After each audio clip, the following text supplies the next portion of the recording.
I'm here with Jason Killmer and over at GTECHNIQ Serum Summit, and talking a little bit about machine sanding, but the hand sanding. Why do you prefer hand sanding over machine? I prefer hand sanding. There's nothing wrong with DA sanding, but with this block in my hand, I have full control over my pass. The DA or any machine, there's some variables that you don't have control over. So, like the DA, it rotates. There's a certain variable there that I don't have control over. I know with a block that I have full control over every segment of it. So if I make a mistake or it goes well, it's because my hands. And I can hear it. A lot of times with the DA, it has a high-pitched whine to it, and if I get a piece of trash or a piece of dirt, I cannot hear it. With hand sanding, I can hear it. I can hear the squeak, I can hear the pitch of it. So that's why I normally prefer hand sanding, probably about 80% of the time. Okay. So I do DA sand, and there's definitely there's a call for it, there's applications for it, but for the most part of the work that I do on the show car side, hand sanding is by far, I found, the best way to go about it. And like, what times would you go machine sanding, application-wise, where you think is better for if you got the hand? On an OEM car, where we know we don't have a lot of material, and I just want to just take the top of the scratch off, where I'm not trying to hit a home run and remove all the paint, where I'm just trying to texture match, is a great way to do it. One application I do on DA sanding on the custom car side is if I've resprayed a panel and I want to just knock some of the texture out and let it air dry more and the solvents escape and evaporate, so I can get on it faster. Then I'll DA sand a custom finish and then go back and hand sand it. So it just saves time. Gotcha. It's a great time save. Yeah, so a clean approach. Yes, yeah. Because time is money, and we don't have any time anymore these days, it seems like. So we got to save every dollar and every minute. Absolutely. Okay. Yes, sir. So right here, we've done a little bit of razor blading for a scratch. So right now I'm going to take the kxk grid stick, the soft block, which is soft foam. We have soft foam and hard foam. Soft foam is really intended for OEM finishes. We're going to take the 15. This is just regular tap water. And we're just going to lightly sand it until we start to see a nice white milky slurry. So as I'm sanding, I'm listening to the pitch of the sandpaper, and I'm feeling the resistance on the block and the paper. As the sound and the pitch reduce and the surface tension releases, I know I've got the scratch or the defect pretty much removed to where I want to go. A couple more passes here. Just letting the block and the paper do the work. We'll let that air dry. And my motto is on OEM is always sand to improve, not remove. Where I'm just trying to just make it a little bit better, remove the white of the scratch, and then so you can see I have a nice consistent pattern. So from there, I will take a rid stick and a 3000 and we'll go over. Same soft rid stick, and I'm just going to go ahead and refine the scratch. Just to make my buff out a little bit easier. I know when you machine sand, you say do a 1500, and you do, say, a certain amount of passes, say 6 passes, and then you want to go to 3000, refine it.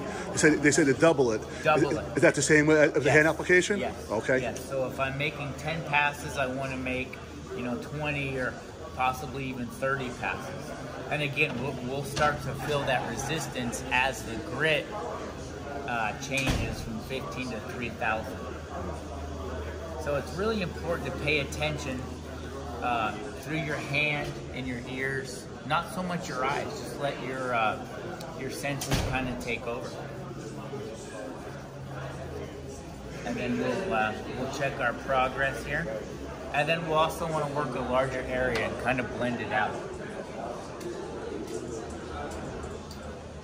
Now I'm going to go ahead and take the rotary buffer with the Oberk cut and an Oberk wool pad, their Thunder Cut pad. We'll use Speed 1000. What's the highest speed you recommend for a question like this with the rotary? And it's safest and get the results. The safest is the lowest RPM possible to get the job done. Just work it slower and work at a low speed? Yep, work slower. A little bit of pressure on the pad because we want to make contact with the surface.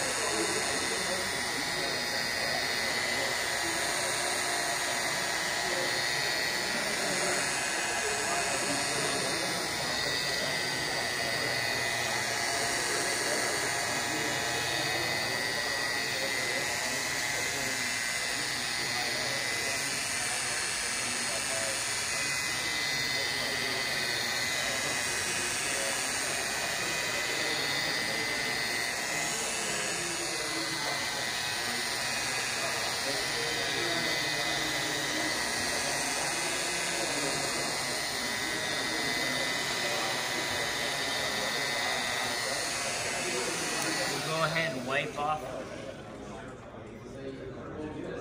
our product. Check if we've removed the sand scratch pattern. Once we think we've removed it, now we want to refine the surface, so we'll switch to a Roops 21 and a microfiber Oberk pad, and then we'll use the cut once again to refine the scratch.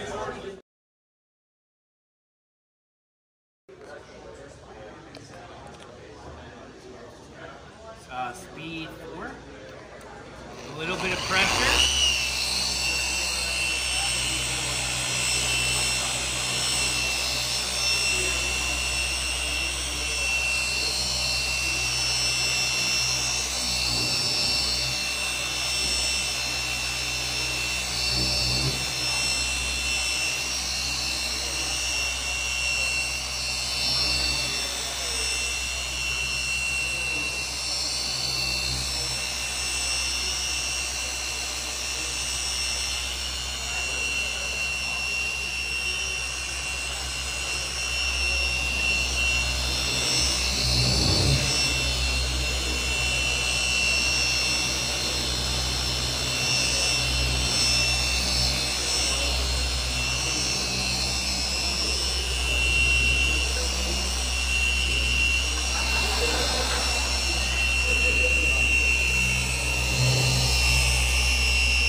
Microfiber pad. A lot of times on a light color, you can finish with that and move on. Really? Yeah.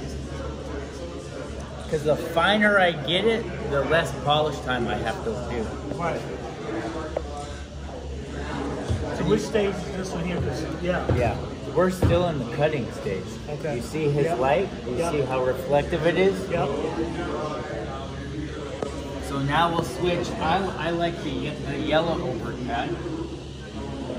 Is that happens? We call it glue pad. So the foam pad with great heat is softer. It's more squishy. What you want to do is you want to have a contact surface on the panel, so every time that pad rebounds and compresses, you can cause a tick mark. A little check mark. Okay. So a firmer pad is going to give you a better result. Okay.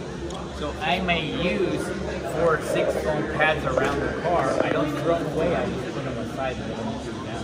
Okay. Now, will you typically go from the rotary to a, what, that's a wool pad you just refined it with? Yeah. I use The steps that I do is the steps I do on any show bar. Okay. It just makes it easier. You know, when some people say, well, that's a lot of steps. Not really. I look at it as a time factor. So if I spend, 10 minutes on a panel, but I get the result I want in 10 minutes, it doesn't matter. Time is money. Doesn't matter the steps, it matters the end result. Steps. Right. So, like a traditional one step, I might use the microfiber pad and polish, cut out the scratches, and then leave it on the surface. Don't touch it. Have a yellow pad already plugged in and hit it. So now I have 80% correction. But I can do it in with one product. 4 hours. Instead of trying to work it with a foam pad. That's time is money. And the customer's getting a better product. So now we'll use the Oberg polish. What are you using? The Oberg polish. And since the surface is pretty refined, all we're doing is trying to get a little bit of gloss. That's all we're trying to do. And we don't want to overwork the polish. Because there's no reason.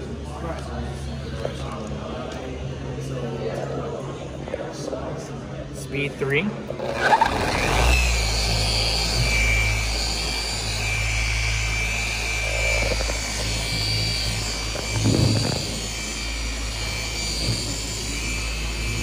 Nice and even passage. You want that pad to be nice and slanted.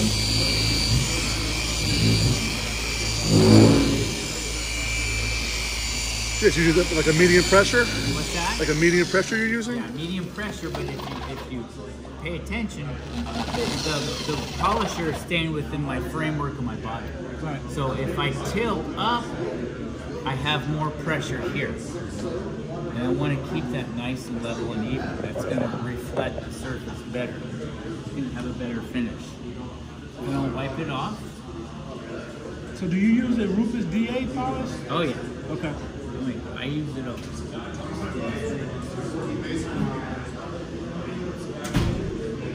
And then we'll take some panel wipe. I've got some panel wipe over here.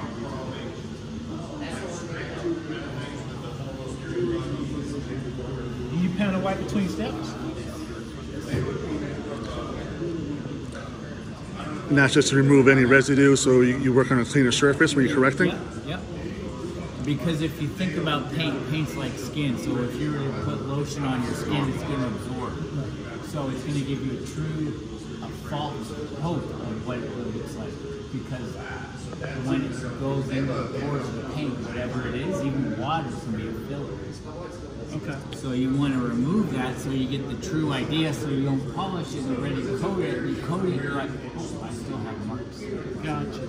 Okay. So we want to get rid of that. Now, would you panel between the steps you just did, or just the last step, generally speaking? I do it between every Okay. step, even after wet sanding. Before wet sanding And after wet sanding. every step. And do you cut the panel wipe like 50-50 or straight? No, panel wipe is a lot of times too strong Yeah. for a lot of these paint systems out there. Especially So OEMs. if the solvents and the panel wipe is stronger than the solvents in the paint, you have a misbalance. Paint doesn't like it. So 50-50. I like 50-50. Some cut more, some cut less. I found 50-50, and I never spray on the panels. You spray on the rag. I always spray on the towel. Okay. And use a lot of towels. Okay.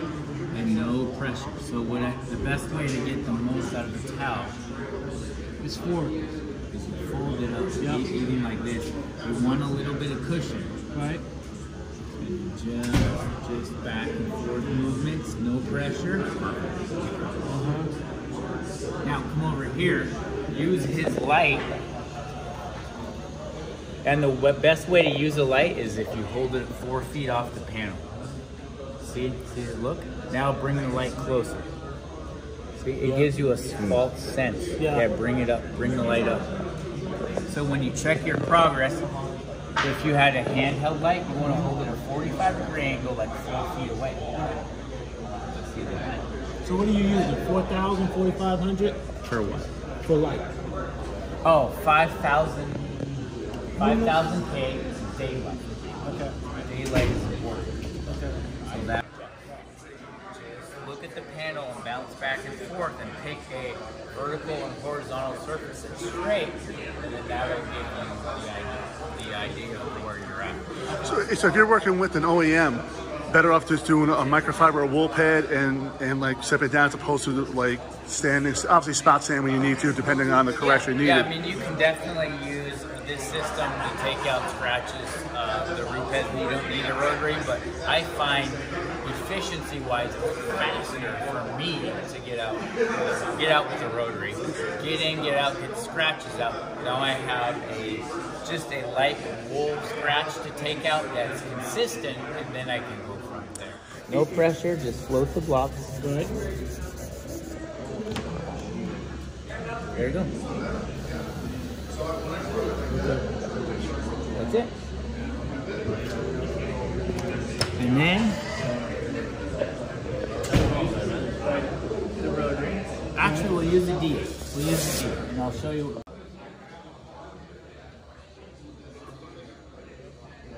And if the pad was that matted, you want to blow up your pad. Okay.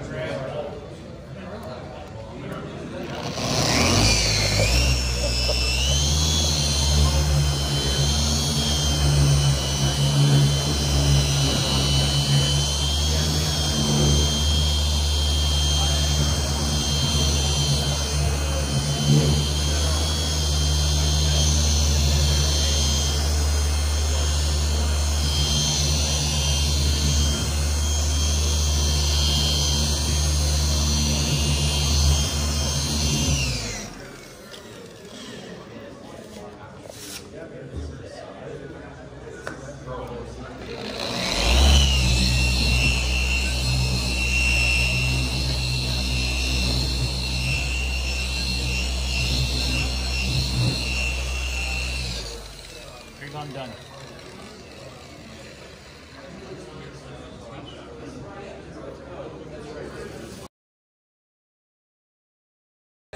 So one way to get balance is feet have to be planted in your shoulder. Okay? I'm gonna hold here, okay? And hold here.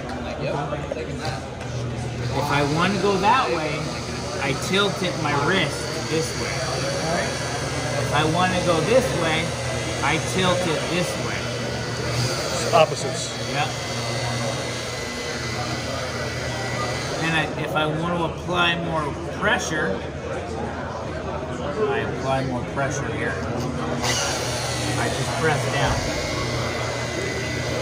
Are you still tilting that? You have a little more pressure on it, keeping it flatter? I'm tilting slightly with my wrist. Okay. Are your front wrist or your back wrist? What's that? Are you tilting more with your front wrist or back wrist? Back. Back, okay. Back.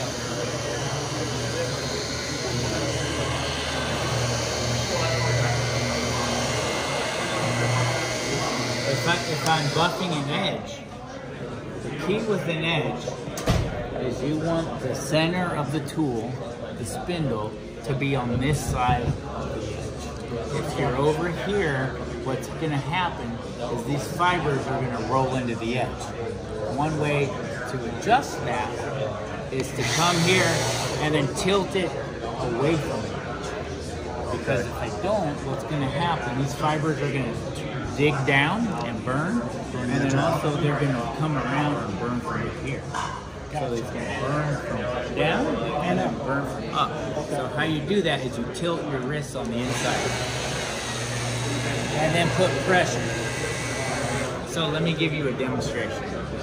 If you can't see it, you can't look, you can't look. So we're going to put Sharpie marks. Okay? So the center of the spindle is going to be right here. So everything with a machine is 90 degrees. So I'm going to bring the spindle here, and the spindle's going to stop. I'm going to tilt back with my wrist and then put pressure on it. Because if it clears the edge, I can put pressure. Because every panel that's stamped flows down or flows up. Now watch the spindle. Okay.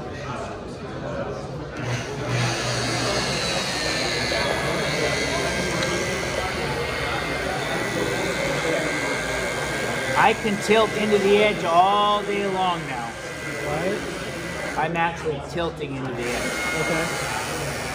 Now, if I'm here, Now you're burning. then I'm burning. Sorry about that. No, you're fine. Now you're burning. Tilt back. Right. I can put all the pressure on the edge I want. Okay.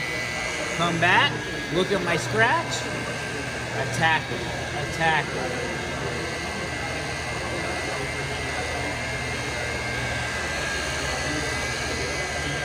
Gotcha. Okay? Yeah. It's very, very simple principles. It's all about balance. Everything is about balance. It's like playing a sport. The best shooters have the best form.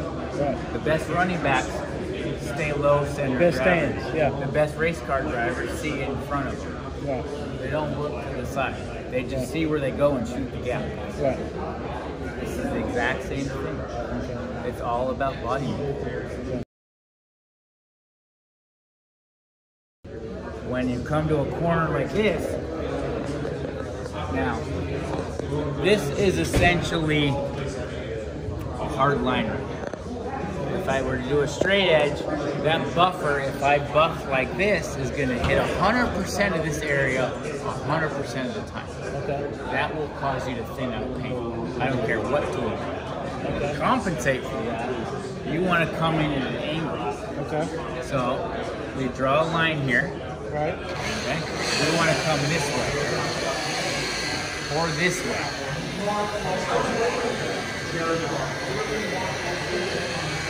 And if I know I'm getting to an edge, I tilt back. So I clear that edge. Okay. Okay, I know this spot is a low spot, okay? Right. How the panel is stamped.